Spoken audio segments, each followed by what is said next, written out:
over definitions. Of more concern is the implication that Iceheart retained her will, even after she was possessed. We are talking about a mortal, wielding the power of a primal. It can't possibly be that easy, can it? There must be some sort of sacrifice required. Or maybe she's just special? What qualities this woman possesseth, I know not. But full sure am I that she was groomed for this role. Few are privy to the secrets of summoning, and but a single party standeth to profit from their dissemination. Well, I wouldn't presume to comment on how the lass came to know about summoning, but I will say that what she summoned was a primal. The readings were the same, or near as damn it. Strange as it all sounds, it's really no different from what you've faced before. Then mayhap it is time that we re-examined our previous encounters. Pack your things, Ida. We're going back to Gridania. Yes, sir.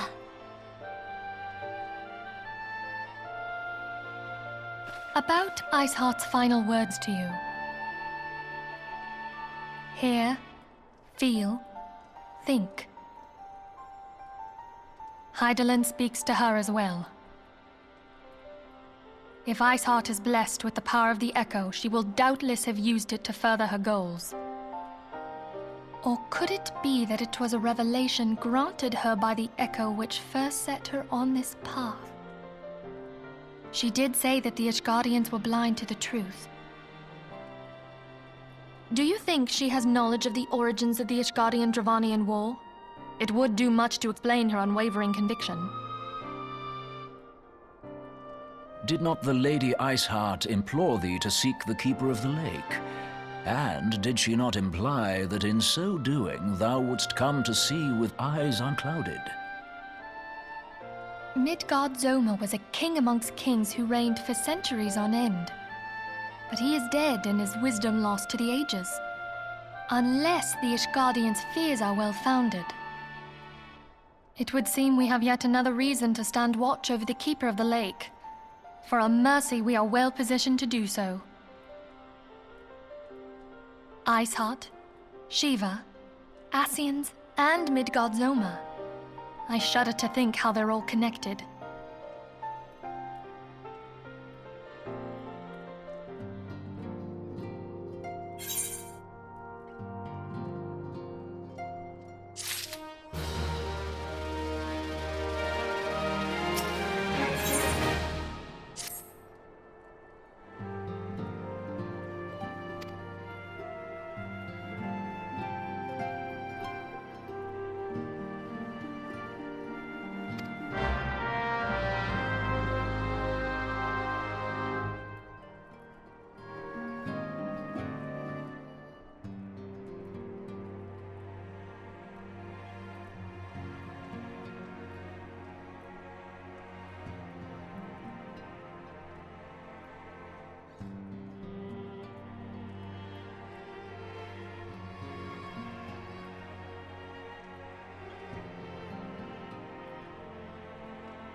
I've heard.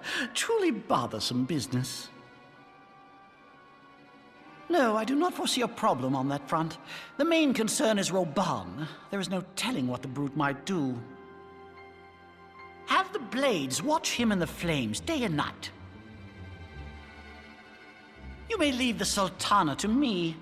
I shall personally attend her grace.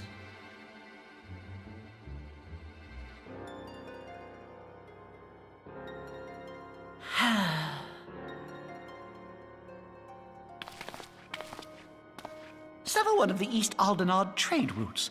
That ought to keep Lolorito occupied for a while.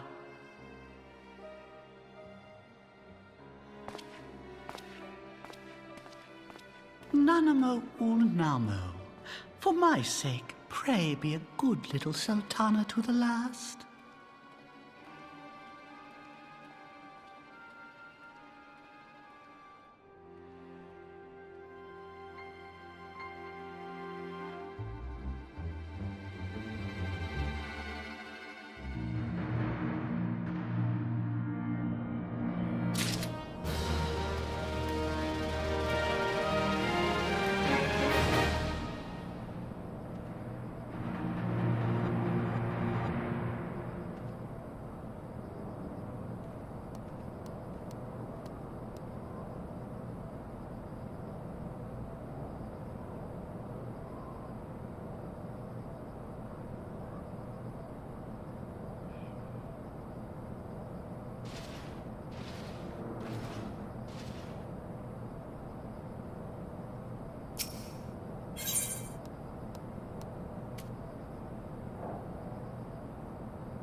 Welcome back, my friend.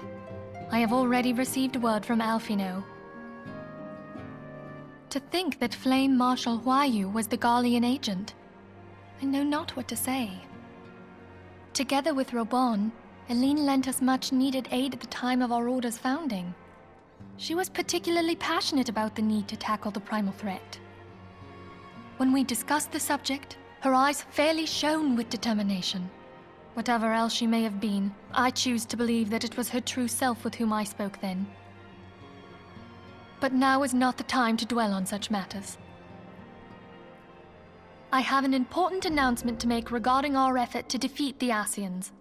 We shall begin as soon as everyone is assembled.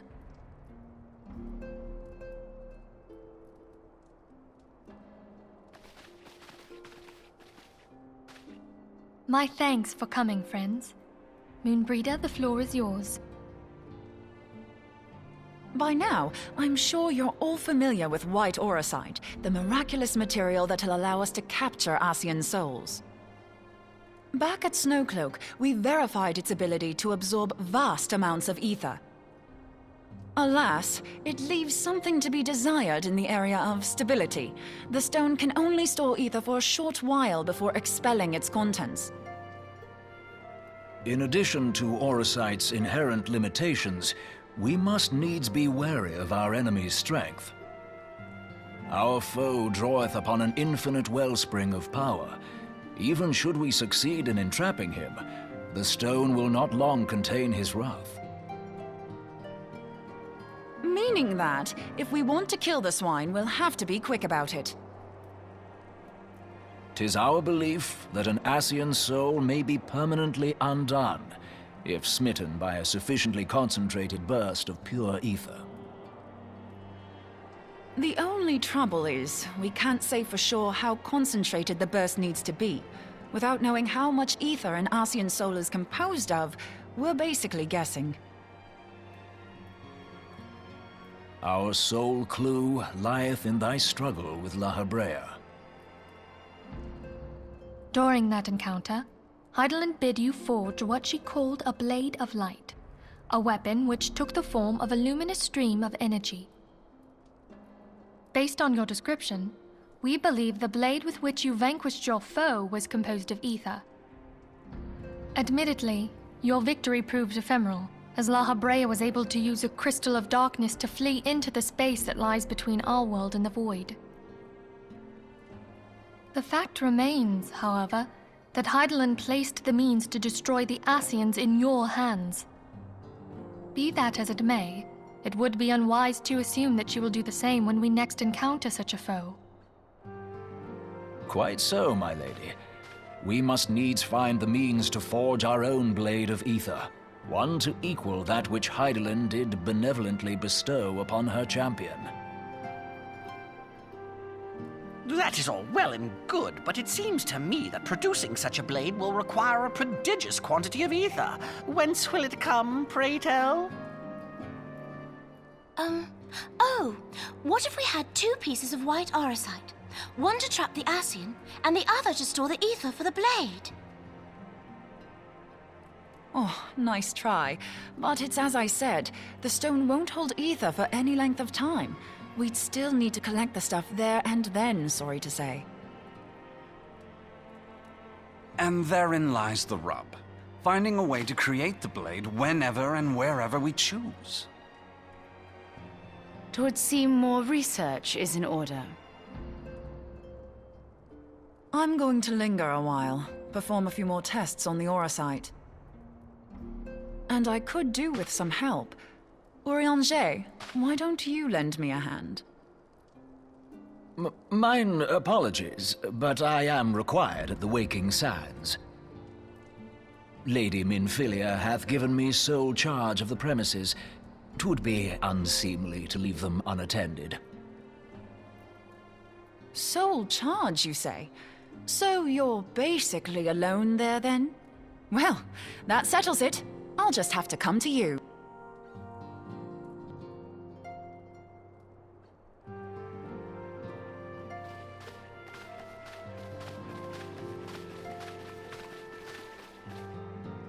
While you were afield, word arrived from the Sharlayan motherland.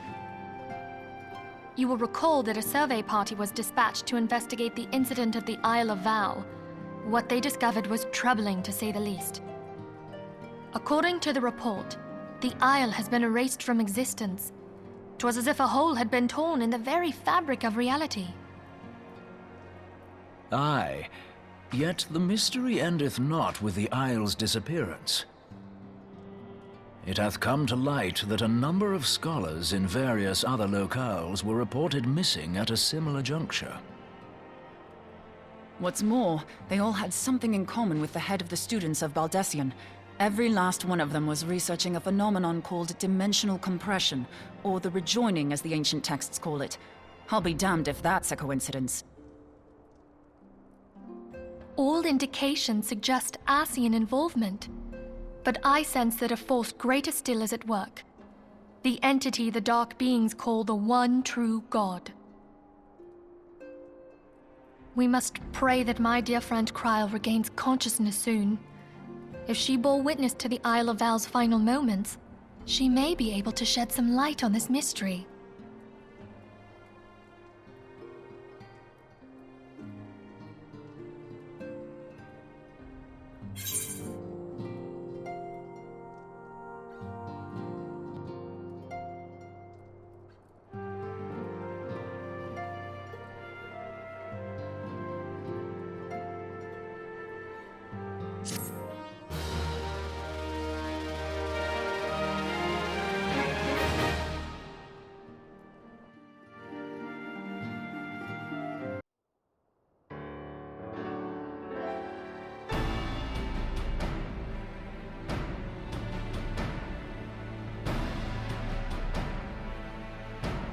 Following the calamity, the forces of the 14th Imperial Legion entrenched themselves in strategic locations across Eorzea. So swiftly did they accomplish this, it was suspected that they had received help. To think that it came from Huayu, my right hand. There is more. We have reason to believe that Huayu didn't deal exclusively with the 14th. She also answered to a higher authority in Garlemald. But this higher authority could not have been the Emperor. By consenting to the Media Project, Solus Zos Galvus showed himself to be more concerned about preventing the spread of primal influence than claiming Eorzea for the Empire. He would happily have seen the lot reduced to ash.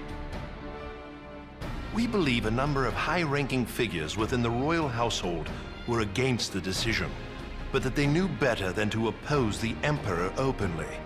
Of course, this didn't prevent them from making clandestine provisions, in which Huayu played a part. Alas, these provisions did not prevent Dalamud from falling, and the ensuing chaos changed the face of the realm forever. Yet Eorzea survived. To all intents and purposes, the Meteor Project had failed, and the Empire was left to rue its lack of a decisive means to eliminate the primals. Until, that is, it stumbled upon the Ultima weapon. Even before the accursed thing was dug up, it seemed to me the 14th had the might to overwhelm our weakened armies. Yet they chose to hide behind their walls. Why? The Black Wolf was wary of making the denizens of Eorzea desperate, lest more primals emerge to bleed the land. The discovery of the Ultima weapon, however, emboldened him to resume his war of conquest in earnest. But there was one in Garlemald who believed that Van Belsar's actions were premature. One who stood higher in the Imperial Army's chain of command. He ordered the Legatus to halt his advance, only to find that the Black Wolf had slipped its leash, and that the 14th now acted alone. In a bid to bring Van Belsar to heel, he used the agent he had planted in Ul'dah prior to the calamity to undermine the Legion's efforts. A man who outranks Van Belsar, yet opposed the late Emperor's decision to annihilate Eorzea. This could only be the former High Legatus of the Garlean army, now known as Emperor Voris Zos Galvus. So he was Huayu's true master. But one of several in actual fact. We've learned that even as Huayu served the Empire's interests, she sold Imperial secrets to a certain faction in Eorzea. In so doing, she helped to maintain the status quo, thus prolonging the conflict. Considering who stands to profit from war, it isn't hard to imagine who her other masters were. Seven hells! You mean to say that she was a double agent? Triple, if you consider her services to Van Belsar and the new Emperor as separate. As neatly as these pieces seem to fit, one aspect of the puzzle remains unclear to me. By whose will was the Marshal feeding intelligence to the heretics? And try as I might, I fail to see how aiding their cause would profit either her Imperial or monetarist masters. Could it be that another hand is at work here? If so, Huayu must be made to reveal whose it is.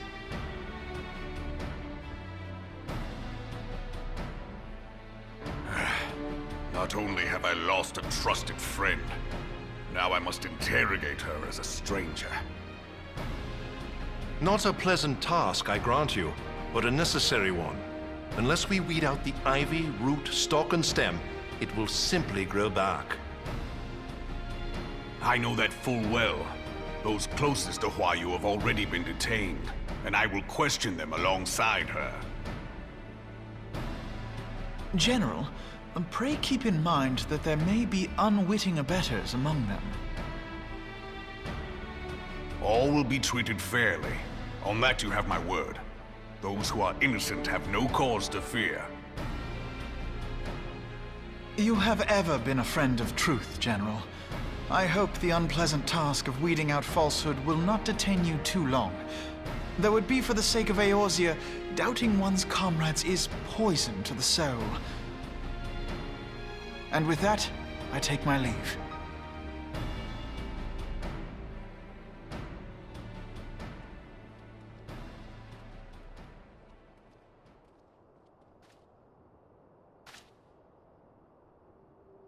All these years, I've been made to dance to their tune. How could you, Huayu? How could you side with them? Those cankers who take from this land and give naught in return, who use their power to disempower and grow fat while the people starve. I know you can hear me, monetarist scum! Your crimes will not go unpunished! One day I will purge this land of your sickness! Before the eyes of the 12, I swear it!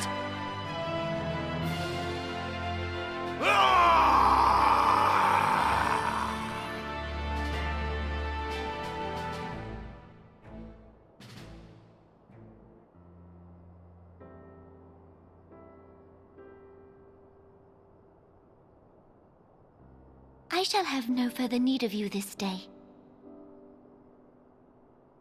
Your Grace.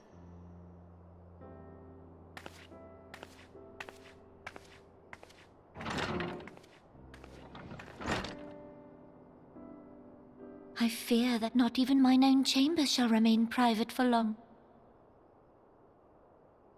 Has the situation grown so grim?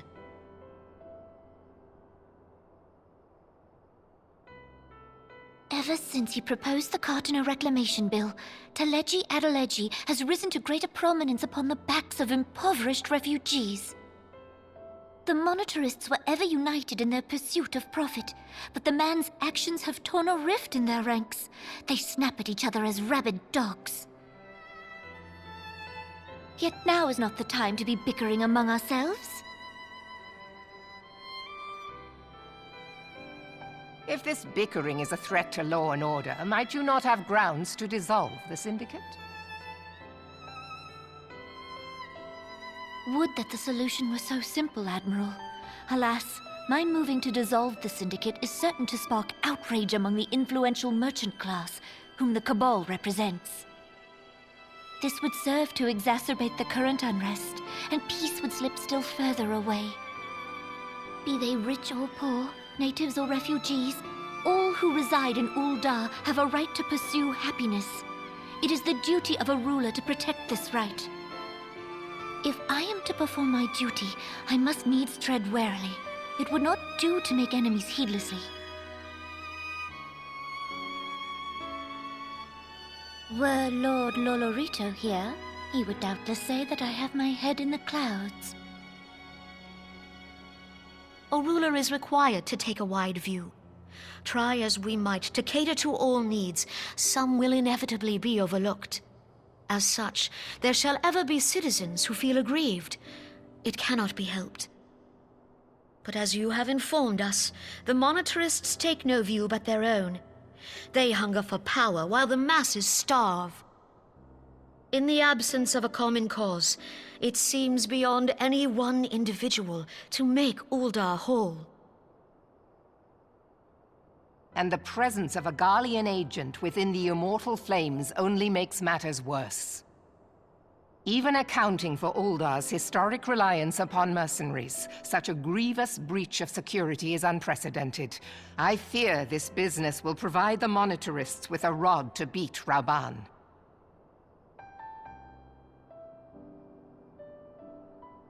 Eorzea can ill afford for the Immortal Flames to be dampened now. Ere long, the Garleans will turn their ravenous gaze toward our lands once more. If we are to resist their might, our nations must stand together. Yet for this to happen, our nations must be whole. Cannot be done to improve the situation in Ul'dah.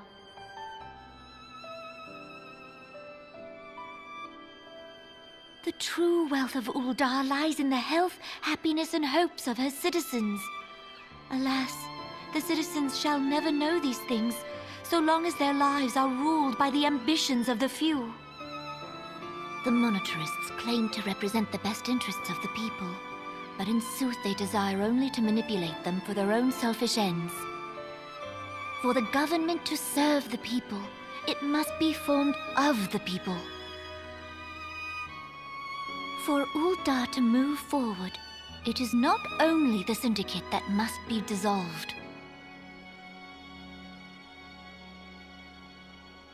Nay, you jest.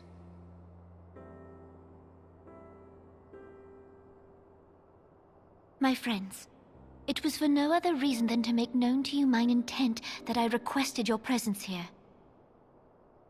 When I make my declaration to the people, chaos shall inevitably ensue. As the last monarch in the line of Ul, I make unto you this request. Help Rauban to preserve order and protect the people. Forsake them, and you forsake yourselves.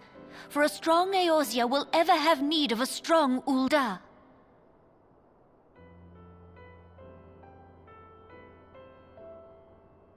Your Grace, are you certain of this? There is no other way. When the time is ripe, the nation shall become a true republic. Both royalists and monetarists shall cease to be.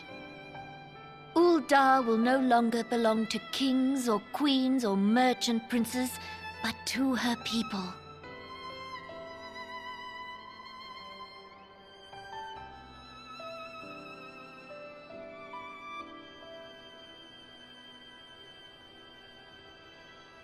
Rauban, forgive me for casting aside all that you have toiled for in my name. Beyond this gesture, I am powerless to help my subjects.